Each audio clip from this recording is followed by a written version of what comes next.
पारनेर तालुक्यातील विकास कामांच्या श्रेयावरून खासदार निलेश लंके आणि जिल्ह्याचे पालकमंत्री राधाकृष्ण विखे पाटील यांच्यातील राजकीय संघर्ष पुन्हा एकदा उफाळून आलाय। पालकमंत्री विखे पाटील यांच्या पारनेर दौऱ्यापूर्वीच खासदार लंके यांनी आक्रमक भूमिका घेत थेट टीकास्त्र डागलं। त्यामुळे पारनेरच्या राजकारणात पुन्हा एकदा वादाची ठिणगी पडली आहे आणि जिल्ह्यातील राजकीय वातावरण तापलंय। टीका करणाऱ्या लोकांना माझ्या शुभेच्छा आहेत। त्यांनी टीका करत राहावं, केवळ टीका करून स्वतःचं अपयश झाकता येत नाही असा टोला विखे पाटलांनी निलेश लंके यांना लगावलाय। वेळानुसार बरोबर आपल्याला कोणाला गुगली टाकायची। मी काल परवा कुठेतरी सांगितलं, म्हणले नाही आता मला मुंबई, तो लगेच एक जणाने उचललं, म्हणले लोकसभात लढून दाखव त्यांनी। मी संध्याकाळी सांगितलं, अरे मी येड्या तुझ्यासाठी गुगली टाकली तर तू लगेच उचलल्यासारखं उचललं केलं का? तुझ्यासाठी तर मी कधी पण तुझ्यासाठी कधी पण। आता मला कोणीतरी कार्यक्रम पत्रिका दाखवली, आता उद्या आपल्या जिल्ह्याचे आदर्श पालकमंत्री उद्या जिल्ह्यात अरे म्हणावं तू काम मंजूर कर त्याचे उद्घाटन कर ना।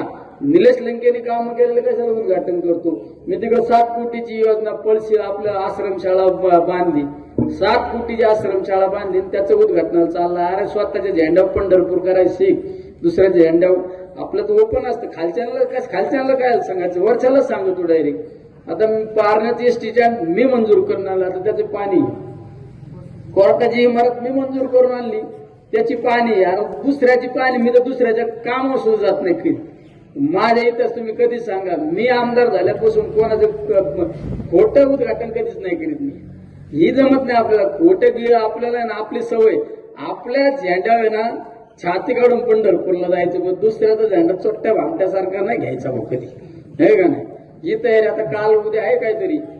शेवट म्हणावा तुम्ही तुमचं जरा काम मंजूर करा ना। तुमच्या राजकीय कालखंडामध्ये काय केलं? फक्त जिरवाजिरवी केली। आज डीपीटीसीत काय, फक्त डीपीटीसीत काहीतरी मिटिंग मला सांगितलं, डीपीटीसीत विकासाच्या बाबतीत एक चर्चा नाही। पण शेवट जाऊ द्या, ज्याला काय करायचे त्याला करायचं, लकलाप लागू।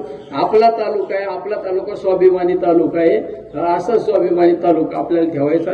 या ठिकाणचे लोकप्रतिनिधी खासदारांनी आपल्यावरती जरी टीका केलेली आहे आणि आम्ही केलेल्या कामांचं उद्घाटन हे लोक करतायत, त्यांनी स्वतःच्या कामाचं उद्घाटन करावं असं टीका त्यांनी।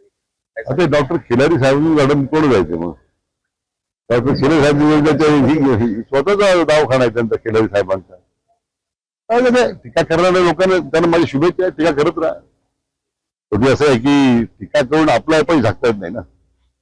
पण आता मला काहीतरी भाष्य करायचं नाही, आम्ही आमचं काम करत राहतोय। महायुती सरकारच्या माध्यमातून या तालुक्याचे जे आमदार आहेत दाते सर यांनी अतिशय प्रभावीपणे या तालुक्यात काम सुरू केलेलं आहे। जनता पाठिंबा बरोबर आहे आणि त्यामुळे कोण टीका करतं, कोण काय बोलतं त्या लक्ष देत नाही। आपली जुनी म्हणे हाती चलता आहे, तर बाकी लक्ष द्यायची गरज नाही आपण।